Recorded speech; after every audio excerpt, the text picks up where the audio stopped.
What should I be talking about? Helium. Oh, there we go. Thank you. I'm going to confine the the topic just to helium Rydberg states. Okay, a lot of this is based on FANO and co-workers' pioneering work there, which is applicable to all sorts of systems. You saw some of that in Nora's talk, but just to keep things brief, I'll stick with helium. This work, the theoretical work, came out in response to the experimental findings of two groups. First, there's Nora Baer's group at Western Michigan University, and then Jan Erik Rubinson at Uppsala University. These were done at the Advanced Light Sources you just heard, and then also at the Electra synchrotron facility. I should also acknowledge theoretical collaborations, most importantly with Francis Robichaud, of course, who's I'll be talking about a little later, but Mitch Pinzola is a postdoc with at Auburn and collaborated also with Nigel Badnell and Don Griffin over the years developing these codes and such. So, what happens when you hit a photon on helium, ground state? Possibly excite these so-called doubly excited autoionizing states. Why are they autoionizing? Because you can kick out one electron, leave your helium plus in the 1s state. Now, for the longest time, up until very recently, this is the only, to my knowledge, the only pathway ever considered was photon in, electron out. However, those of us, at least in the DR, dielectronic recombination community, know that when you take an electron and helium in these states, eventually the radiation wins out. Why does it win out? It has a core radiative rate that's independent of n, whereas your autoionization rate scales as 1 over n cubed. Sooner or later, radiation wins. So I guess Pete Hammond's group had looked at this a little bit too, and then there's Jan Erik Rubinson in '99. We're looking at photon in, photon out, a different color photon. And they saw some interesting effects. I followed up with I'll be talking about in a bit, a theoretical study there, and there have been some other investigations, mostly all experimental. And finally, I'm going to look a little bit about how you can see these spin-orbit effects also in just the photoionization, not photofluorescence. Okay, Hussein or various people have already alluded to the early work of Cooper, Fano, and Protz, where they described the, normally in a channel coupling viewpoint, you'd have 3 closed channels in this open channel here. As you saw, there are the +1, -1, 0 members, which, if you read that paper, it's kind of interesting. They talk about 2 coupled pendula hitting, bouncing against a wall, and this mode here, the +1, is out of phase with that there. The key thing to note is that on this +1 series, you have a much larger oscillator strength. So most of your absorption goes into this series. Also, you have a much larger autoionization width, which means the radiative damping won't kick in until later. Here's just a more recent experiment showing, in fact, your +1 series. You can barely see the -1 series, and not the 0 series at all. But that's just to refresh your memory on the spectrum of helium.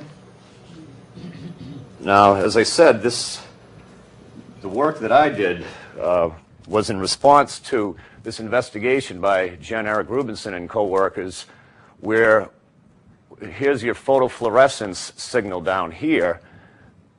Within an LS coupling, within a non-relativistic description, there is no way to explain this kind of oscillatory structure there. Okay, one needed to go beyond, and as a matter of fact, they said something to that effect. This calls for a revision of the interpretation of the absorption spectrum. Okay, so they couldn't understand what the oscillations were and they are due to relativistic effects, spin orbit effects. So first, how does one include radiative effects, that kind of radiation damping? This is all based on, I guess I don't have the reference here, but a lot of this was based on Francis Robishaw's optical potential method. Let me just go through all the steps. The first thing one does is perform an R matrix calculation to try to include all the necessary correlation you need. You need to really nail the ground state as far as correlation goes.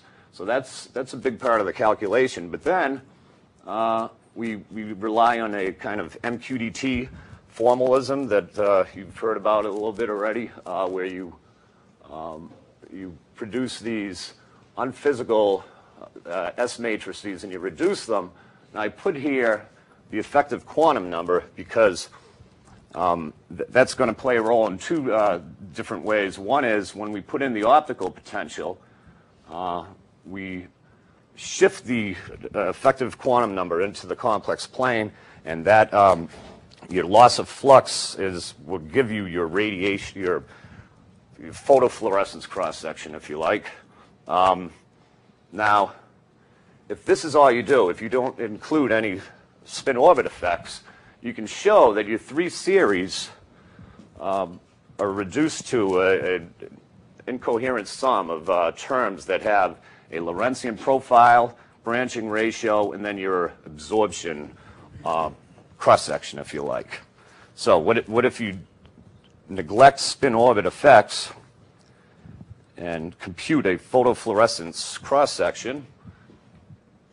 What you get here are the -1 and 0 series, remember, have a small autoionization width. So the radiation kicks in fairly early, but eventually, of course, your oscillator strength is going like 1 over n cubed. They die off, whereas your +1 series with a much larger autoionization width takes a little while until your 1 over n cubed thing becomes comparable with your radiation. However, right near threshold, everything smooths out. This is neglecting spin-orbit effects. Okay. Well, remember, that's not seen in the experiment. So what's the missing ingredient? Of course, is putting in the spin-orbit interaction, and this, of course, was the whole idea of the FANO pioneering work in 1970 about taking your 4 LS allowed channels, but you also have LS forbidden but J allowed channels here. You recouple them until you can isolate, if you like, the core, the inner electron's core according to J, and then you just simply shift your energy. You allow that spin-orbit splitting between these energies there. You just introduce it into your MQDT equations. When you do that, you can show that your JK coupled, your relativistic dipole matrix, looks like something you'd have in just neglecting the spin-orbit interaction. And this is just Cowan's notation for a LSJK unitary recoupling matrix. But then there's a second term there, a sort of perturber, if you like, and it has a sine pi delta nu dependence. Nu is your effective quantum number, and they differ between your two channels here. Okay, with that, when delta nu is an integer, there's no perturbation. When delta nu is half integer, you, if you like, maximize that perturbation. And so this is going to happen regularly right up through threshold. Here's a comparison between an LS calculation and a JK coupled one, if you like, and with the spin orbit splitting introduced into the channels there. And what do you see? When delta nu is 1/2, you get the largest. If you were to average over your relativistic thing, you'd get a larger photofluorescence cross section. When delta nu is 1, the two are almost identical. There's essentially no spin orbit effect. There's delta nu equals 3/2, delta nu equals 2, again, almost identical. And what's going on, remember your A equals +1 series has a large oscillator, absorption oscillator strength, but a small fluorescence branching ratio. Now, once the spin orbit mixing gets in there, all bets on A equals +1, 0, -1 are off, and you start mixing up things which might have a larger branching ratio. Anyway, there's a comparison between non-relativistic and relativistic calculations. Here's the pretty remarkable agreement that here's your, again, the LS, the non-relativistic calculation, nice and smooth near threshold. Once you put in the spin-orbit interaction, the oscillations are there. So these dips occur right at, there's delta nu equals 1, delta nu equals 2, etc. Okay. Well, that's all fine. You get an equation that shows that the perturber goes like sine pi delta nu. Is there any nicer way of understanding why that should be so? Yeah, if you consider, once you've introduced a spin-orbit splitting between your two channels, the electron, well, here's your R matrix box, if you like. Once the electron propagates away from the atom, it sees a different potential depending on which channel it's in. And here what I've shown is, this is the case of delta nu equals 1, where the purple curve is still open, you know, if it's attached to, it's the wave function for that potential. It acquires another node. And so working backwards, if you like, taking something that decays exponentially here, working towards the R matrix region, you're back in phase. It's as if there were no spin-orbit interaction. Okay, what happens when you get delta nu as a half integer? One of these guys coming in from infinity, if you like, picked up a half a node, and you see that they're totally out of phase, your wave functions. Why do I show that?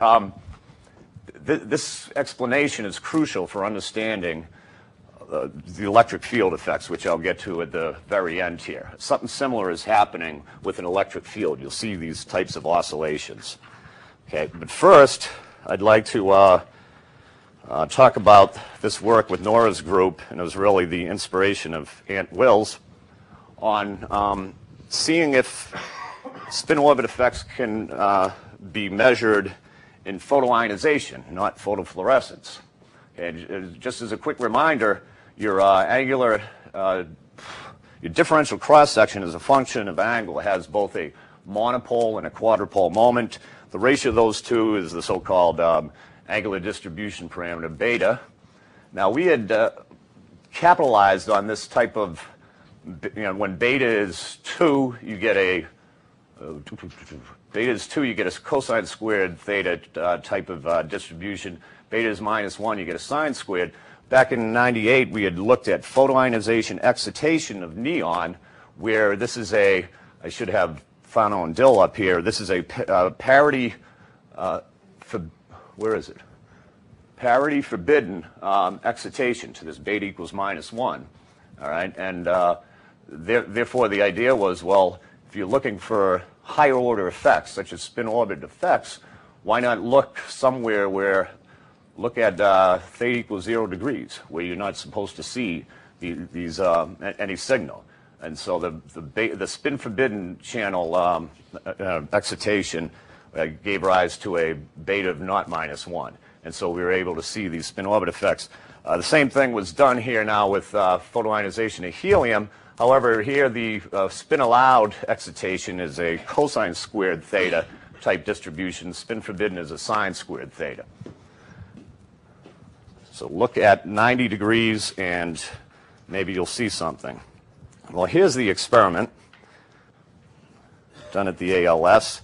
And if you're at 35 degrees, you see your A equals +1 series. That's it there. As you scan more towards, you know, when you're at 85 degrees, a little something starts appearing here. And when you go right on 90 degrees, or, well, that's another issue I'll talk about in a second, right about 90 degrees, you see some strong signal there that was not observed at any other angle. And these, of course, are spin-forbidden resonances, if you like, showing up right near threshold, right where delta nu is 1/2. Okay, and some of the stuff there will be redundant, but the comparison between experiment and theory at about, I say about 90 degrees, I did a calculation at 88 degrees with an acceptance angle of plus or minus 1.8 degrees. And here's all the other stuff I mentioned there earlier, the various theoretical techniques. I was able to reproduce it fairly well. So that was some good news. I did these R matrix calculations at 100 million energy points or something, and I sent the file to my experimental colleague Ant. You really need to have that many to resolve this stuff, and we didn't know how to pre-convolute, if you like. Anyway, when I sent Ant this, the data, both for the differential cross-section and the beta parameter, he plotted it all out nice and pretty here. And there are three things that he was puzzled by, at least. The first was for the lowest line, this is the 10 plus resonances, you get a different position for the maximum of your differential cross-section, if you like, than for the minimum of your deviation of beta from +2. And so we didn't, didn't expect that, let's say. The other is, you see, for a lot of these other series, not for the +1, but for these other series, there's a sort of kind of mirroring between the differential cross-section and the deviation of beta from +2. The third is, of course, there's delta nu equals 1. Everything goes away. You don't see any differential cross-section. There's delta nu equals 3/2, delta nu equals 2, etc. You can see these oscillations in the photoionization spectrum. Okay, well, how can all these things be explained? Starting, of course, with Steve Manson and Tony Starris had followed up on the work of FANO and Dill for the angular distribution of electrons. Now, basically, you can break your differential cross-section into a spin allowed part, which has a cosine squared theta there, and a spin forbidden part, which has a sine squared theta. Then again, we've seen that paper a couple of times today. Tony Starris followed up on FANO's 61 work with a parameterization of your partial cross-sections. He generalized the FANO work for total cross-section. And if you go through there and use Tony's equations, you can get a form for both each of these differential cross-sections, the spin allowed, the sigma 1, and the spin forbidden. The spin allowed has a typical FANO profile with the little extra piece there. It doesn't quite bottom out to 0, but there's your q plus epsilon squared part. The spin forbidden is just a pure Lorentzian. Well, if that's all you do and neglect radiation damping, you can show that your deviation, your beta should always drop down to -1. Go from 2 to -1, because this guy just about turns to 0 while that's a Lorentzian, and the ratio of those is giving you your beta parameter. But that's not the whole picture. You need to include the effects of radiation damping, and here's this excellent work by Francis back in '95 on how to include radiation damping into the close coupling equations, and also how one parameterizes resonances with the inclusion of radiation damping. And when you do that and you look at the case where your branching ratio is shrinking to 0, you can show indeed that your deviation of beta from +2 is proportional to your differential cross-section, and hence these kind of mirroring features there. How much? Plenty? Okay, I'll be in with less than that, I think. Okay, electric field effects, the third type of higher order effect here. What's the difference? These measurements have been done by Jan Eric Rubinson and all. Now, with the spin-orbit interaction, the one thing about that is it's fixed for your resonance series.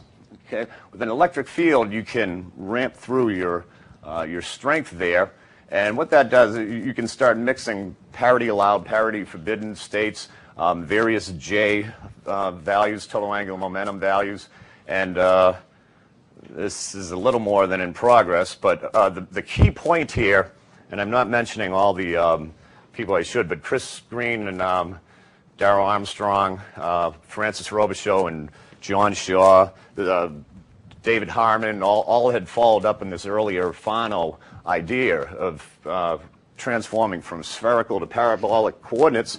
What's special about parabolic coordinates, of course, is that your Schrodinger equation is still separable even when you put an electric field into the Hamiltonian. And here is an experiment. Here's with a zero electric field, and there are your oscillations that you have right below threshold.